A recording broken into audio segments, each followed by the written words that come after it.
She didn't come back for him. She came to return a ledger. 7 months ago, Remy walked out of the Crowe Group's corporate tower on West Wacker Drive, with nothing but a burner phone, a stolen flash drive, and the kind of knowledge that got people sunk in Lake Michigan. Today she was back, standing on the sidewalk in a November wind that cut straight through her wool coat, staring up at 42 floors of glass and steel. The coat didn't button anymore. It hadn't buttoned in 6 weeks. She gripped the strap of her tote bag and told herself this was just a transaction. Return the drive, get the signed immunity agreement, walk out. Simple. The baby disagreed. It shifted low in her pelvis, a slow, rolling pressure that made her breath catch against the cold. Hush, she thought, pressing one hand to the hard curve of her stomach. 20 minutes, then we're gone. The lobby was all marble and security cameras. The guard at the desk looked up when she came through the revolving door, and Remy watched the recognition happen in real time. The slight widening of his eyes, the hand that moved toward his earpiece before he caught himself. Name? He said. Remy Dunn. She set the tote on the counter. Tell him I have the drive. The guard turned away. His voice dropped to a murmur. A minute passed. Then the elevator bank opened and a man in a dark suit stepped out, broad, ex-military posture. She recognized him immediately. Wick, Crowe's logistics head, the man who ran security for the entire Eastern operation. Wick stopped 8 feet away and stared at her. Not at her face, at the undeniable swell beneath her open coat. His jaw didn't drop. Wick wasn't the jaw-dropping type, but the stillness that came over him was almost worse. A man whose job was reading threat levels in countering a variable his training had never covered. Remy, he said finally. Wick, she pulled the tote strap higher on her shoulder. Is he upstairs? He's been upstairs for 7 months waiting for someone to tell him where you went. I know. She held his eyes. Is he upstairs? Wick exhaled through his nose. Then he turned without another word and held the elevator. The 42nd floor was silent, the way expensive buildings were always silent. Thick carpet, double-paned glass, the faint mechanical hum of climate control that cost more per month than her apartment in Pilsen. She followed Wick down a corridor, lined with abstract paintings she'd never been allowed to have opinions about, her sneakers soundless on the carpet, her lower back aching with every step she took. At the end of the hall was a set of heavy glass doors. Through them, the Chicago skyline opened up. The lake was gray and flat in the distance, colorless under the November sky. Wick pushed the left door open. He didn't announce her. He stepped aside. Crowe was at his desk. He was on the phone. She could see the earpiece, signing something, his head down, one hand moving with the controlled efficiency of a man who had signed 50 documents a day for 20 years and found no reason to slow down. Dark charcoal shirt, no jacket, sleeves rolled to the forearms. She could see the old scar along his left arm from here, the one from the Dolan crew, 6 years ago before he'd ended them. I said 15% on the Rotterdam shipment, he said, his voice flat and bored. Tell Margulis to call me back when he's ready to stop wasting my time. He pulled the earpiece out, set it on the desk, picked up a pen. I said no interruptions, Wick. She came back. The pen stopped moving. Crowe lifted his head. For a moment Remy thought she had miscalculated. The man who looked up from that desk had dark eyes that went completely flat when they registered something unexpected. The expression of a person recalibrating an entire situation in under 3 seconds. Then his gaze dropped from her face to the open coat, and what the open coat no longer hid. The pen slipped from his fingers. It hit the edge of the desk and clattered to the floor. Behind her, the glass door clicked shut. Wick was gone. The silence in the room was total. The clock on the wall ticked. Outside, 42 floors down, the city moved the way it always did, oblivious, relentless, indifferent to the things people discovered in quiet rooms. Crowe stood up. He didn't speak. He just stood there and looked at her face, then down to her stomach, then back to her face. with the focused, disbelieving expression of a man trying to solve an equation whose answer keeps coming back impossible. Remy reached into the tote. She set the flash drive on the corner of his desk. "The real ledgers are on there," she said. Her voice came out steady. She was proud of that, all 4 years. The Shell accounts, the Rotterdam re-invoicing, the Port of Milwaukee diversions, everything I found. She pulled out a folded legal document. "I want the immunity agreement signed before I leave. My lawyer drafted it. I walk out, I stay quiet, nobody comes looking for me. You get the drive. Clean break." Crowe still hadn't spoken. "Crowe." She said his name like a period at the end of a sentence. "It's a reasonable offer." He walked around the desk. He moved like he always moved, unhurried, deliberate, like a man who knew the room would rearrange itself to accommodate him if he waited long enough. He stopped 3 feet from her. Up close, she could see what 7 months had put on his face, the slight deepening of the lines around his mouth, the shadows under his eyes that hadn't been there before. He'd been working. He was always working. But the quality of his exhaustion had changed. "How far along?" he said. Not a question. The sound of a man doing arithmetic out loud. 7 months. His jaw tightened. A muscle jumped beneath his ear. She watched him do the math, watched the answer arrive, watched it land. "Mine," he said. Not a question either. "Yes." The word sat between them. He closed his eyes for exactly 2 seconds. When he opened them again, they were darker, the flat, assessing quality replaced by something that made her want to take a step backward, which she did not do, because that was exactly the kind of thing she'd trained herself not to do in the last 7 months. He picked up the immunity agreement. He didn't read it. He folded it in half, then in half again, and set it on the edge of the desk. Crowe. "How long have you been in Chicago?" She kept her face neutral. "I flew in this morning." "From where?" "That's not part of the agreement." "There is no agreement." He said it without heat, without apology, the way he said everything that mattered. Like reading a number from a column. "Sit down, Remy. You've been on your feet long enough." "I'm not staying." "You flew here, 7 months pregnant, in November, to hand me a drive and a legal document." He tilted his head slightly. "You came here to trade." "Yes." "There's nothing you have that I want more than you walking in that door already gave me." She felt the cold move through her. Not fear exactly.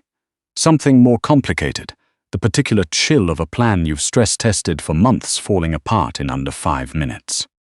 "I need the immunity agreement," she said carefully. "What you need," Crowe said, "is to sit down before your legs give out." He gestured toward the sofa along the far wall.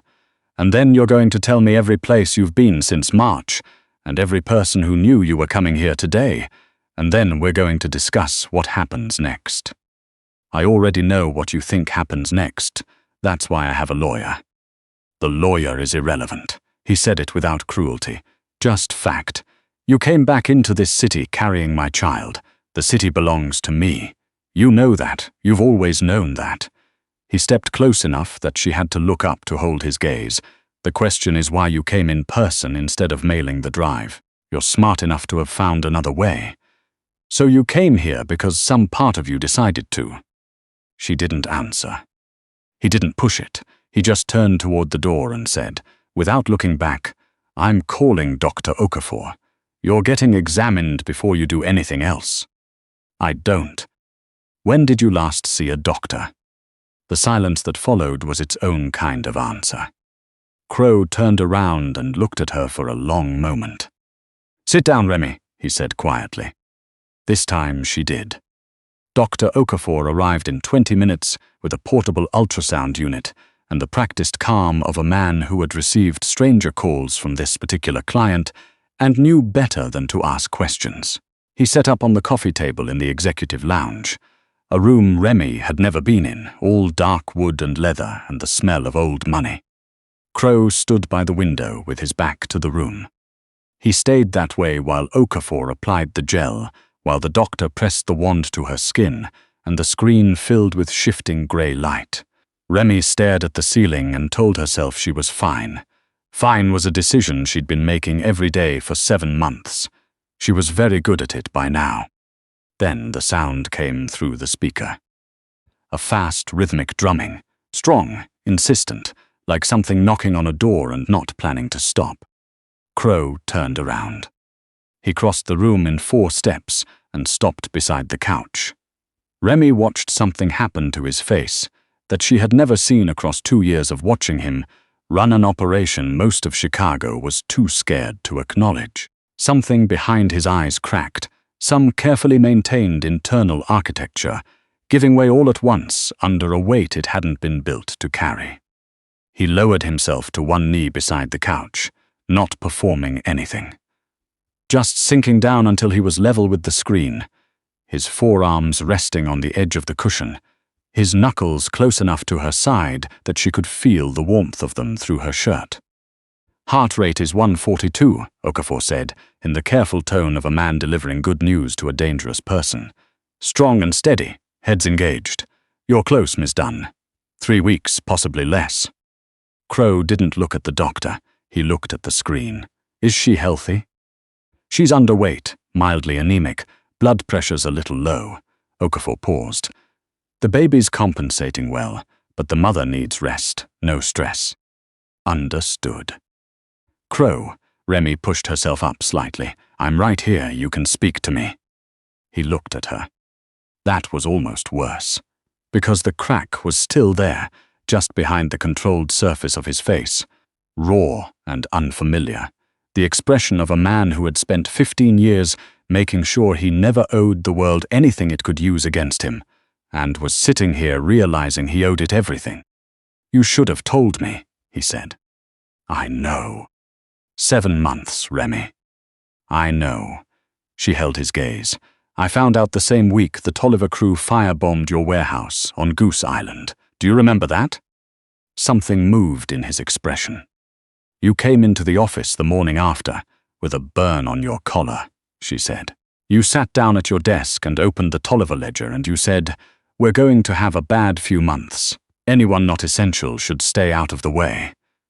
I was sitting 6 feet from you with a pregnancy test in my bag I'd taken in the bathroom at 7 in the morning." She let the silence hold for a moment. "You had 42 open contracts in that ledger. 31 of them had my initials on them. I knew what the numbers meant. I knew what it meant to be carrying your heir in the middle of a gang war." She looked down at her hands. "I wasn't going to be collateral, Crowe. I wasn't going to be leverage against you. You could have come to me. You would have locked me somewhere and started a war you couldn't afford." He didn't deny it. "I ran so the war couldn't touch this." She pressed her hand to her stomach, felt the baby shift in response, a slow, sleepy roll beneath her ribs. "I made myself invisible. That was the only math that worked." He was quiet for a long time. "The Tollivers are gone," he said finally. 4 months now." "I read the news." "Then why did you wait?" She met his eyes steadily. "I ran out of money." Something moved through his face, not anger, but colder and more private, the expression of a man confronting a fact that doesn't fit any category he has. "My wife," he said carefully, "lived in hiding for 7 months, running out of money." "I'm not your wife. You're carrying my child. That doesn't make me your property." "No." His voice dropped to a register she'd heard him use only when he was about to make a decision that couldn't be walked back. "But it makes you mine to protect. And you let me fail at that for 7 months. I protected myself. You flew here 7 months pregnant in November with a flash drive and $30. He stood up. "That's not protection. That's stubbornness." "Same thing," she said. The ghost of something crossed his face. She thought for one unguarded second it might have been the beginning of a smile. He didn't let it happen. He looked at Okafor instead. "Full prenatal panel tonight, whatever she needs." He looked back at Remy. "You're staying." She wanted to argue. She looked at his face and saw that arguing would cost him something he couldn't afford right now. "One condition," she said. He waited. "The immunity agreement still gets signed." He looked at her for a moment. Then he picked up the folded document from the desk, smoothed it once, and set it back down. "Get Okafor what he needs," he said to the room. "I'll sign it tonight." It was nearly midnight when the phone the security team had given her buzzed on the nightstand. She answered without thinking, an unfamiliar Chicago number. Breathing. Then a voice, low male, very controlled. "Tell Crowe we know she's back. Tell him we have photographs. Tell him we'll be in touch." The line went dead. She was down the corridor and in the security room in under 2 minutes, phone in hand. Wick was there with 2 analysts, all of them bent over a monitor. He took the phone from her without a word and looked at it for exactly 3 seconds. "Trace the call," he said. "Already running. Wake Crowe." "I'm awake," Crowe said from the doorway. He took the phone. His face went very calm. The particular calm she'd learned across 2 years meant the opposite of peace. "Dunmore family," one of the analysts said, not looking up. "South Side. They went quiet after you cut the Lakeshore contract. Looks like they've been sitting on a window." A pause. "They made her in 12 hours. Crowe looked at Remy. She held his gaze. She'd made her decision when she walked into his building. She'd just spent the rest of the day arguing with it. "What do you need me to do?" "Nothing," he said it quietly. "Go back to the suite. Lock the door. If anything happens, the safe room is at the end of this floor. Biometric. Wick's palm, my palm, and yours. Crowe. I'll be back before morning." She nodded once. He was already moving. It was 2 hours later when the building shuddered. Not an earthquake. A targeted impact. A vehicle hitting the lower parking structure. The lights in the suite flickered once. She was already awake, had been awake since Crowe left, lying in the dark listening to her body do the quiet, relentless work of getting ready for something she wasn't ready for. The second impact came closer, then the fire alarm, then in the corridor outside her door the sound of running feet. Remy was off the bed before she'd finished thinking about it.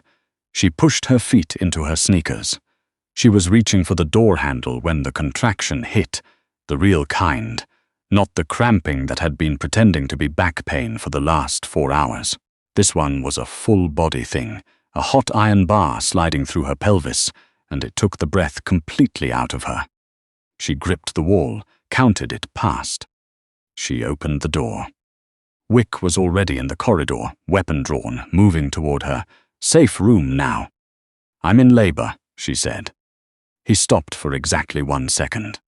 "Come on," he said, and took her arm. The safe room was behind a panel that looked like a utility closet, a heavy door, biometric lock, the seals that engaged with the sound of a bank vault. Wick got her inside and hit the lock.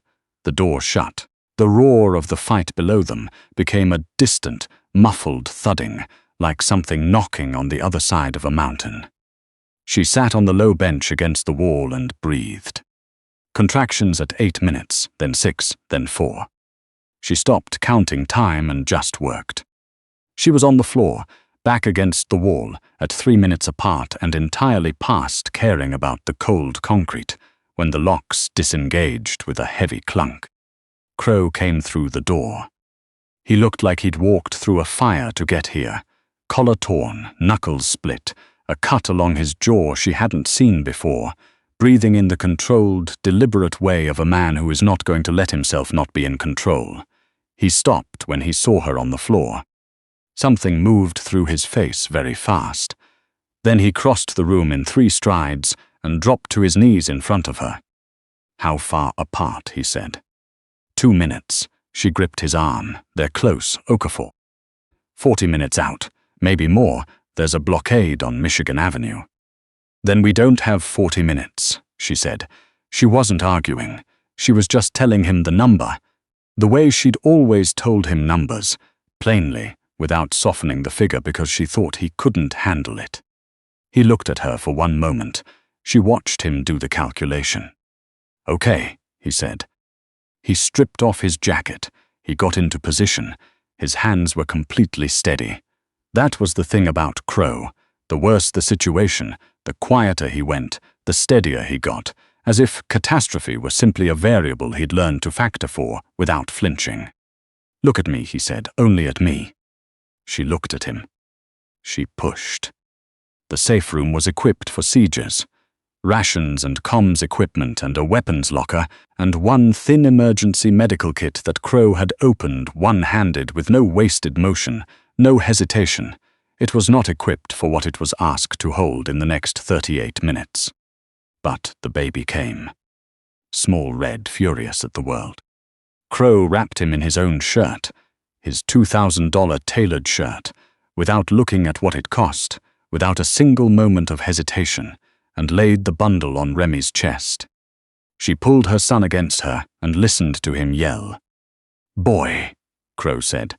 His voice was wrecked, the voice of a man who had just done the most frightening thing he'd ever done, and was using everything he had left to keep his face from showing it. He was still on his knees. He hadn't moved. He's loud. "He gets that from you," she said. He let out a breath that broke at both ends. He sat back against the wall beside her, his shoulder against hers, and looked at his son with the expression of a man who had spent his entire life making calculations and had arrived at a sum he had no category for. Okafor came 20 minutes later. Both of them were checked. Both declared stubbornly, improbably healthy. The baby small but good, lungs clear, heart strong, 7 pounds of opinion swaddled in a borrowed shirt. When the doctor had gone, Crowe stayed sitting on the floor beside her. "The Dunmores," Remy said. "Handled. Wick. Shoulda. He's annoyed. He'll live." She looked down at the baby. He had stopped yelling and was doing what newborns did, conducting the serious work of existing, one breath at a time. His fingers were unbelievably small against her skin. "I meant what I said earlier," Remy told him. "I'm not your property." "I know. And if you go back to running the syndicate the way you ran it before I left."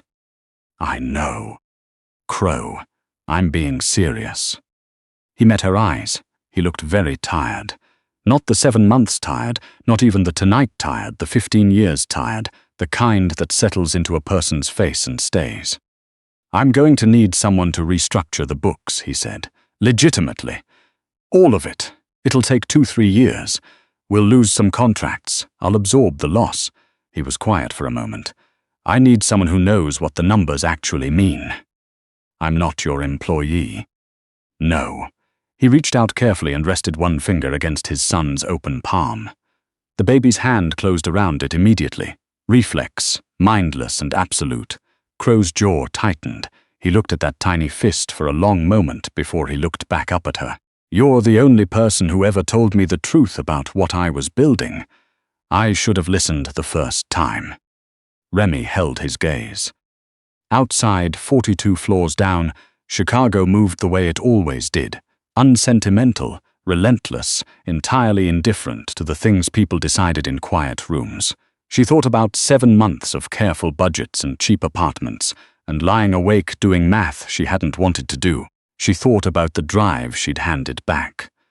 She thought about a baby who deserved something she hadn't been able to guarantee alone, no matter how many times she'd told herself she could.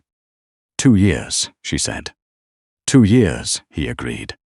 And I want everything in writing. The corner of his mouth moved. This time he let it. "I know a lawyer," he said. She almost smiled back, almost. It was a start.